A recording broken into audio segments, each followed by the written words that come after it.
خیرات کے برابر اجر رکھنے والے کلمات۔ اعوذ باللہ من الشیطان الرجیم، بسم اللہ الرحمن الرحیم۔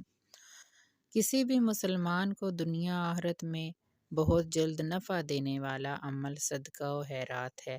جو لوگ دل کی خوشی سے اللہ کی راہ میں مال دیتے ہیں، رب تعالیٰ بھی انہیں بے حساب دیتا ہے۔ آفتوں کو ٹالنے اور موجود نعمتوں کو ہمیشہ اپنے پاس دیکھنے کے لیے سب سے بہترین نیکی صدقہ خیرات ہے۔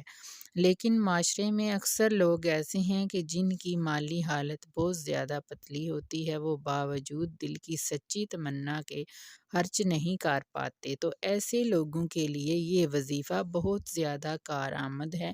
اگر اس وظیفے کو کثرت اور محبت سے کیا جائے تو اللہ تعالیٰ ایک ایک بول کے بدلے صدقے کا ثواب عطا فرماتے ہیں۔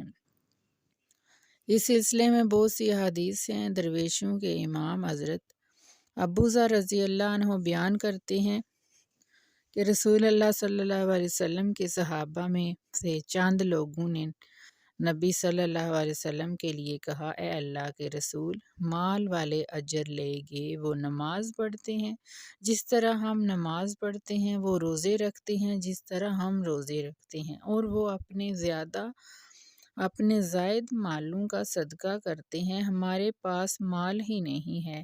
آپ صلی اللہ علیہ وسلم نے فرمایا، کیا اللہ تعالیٰ نے تمہارے لیے ایسی چیزیں نہیں بنائی جو تم صدقہ کر سکتے ہو؟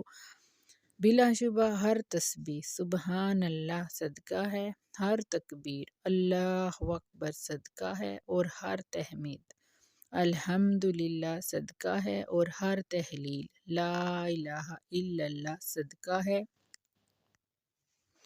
اس حدیث سے واضح ہوا کہ ان مبارک کلمات کا ایک ایک جملہ صدقہ و خیرات کے برابر ہے۔ جو برکتیں مالی صدقات سے حاصل ہوتی ہیں، وہی برکات مسلمان ان کلمات پر ہمیشگی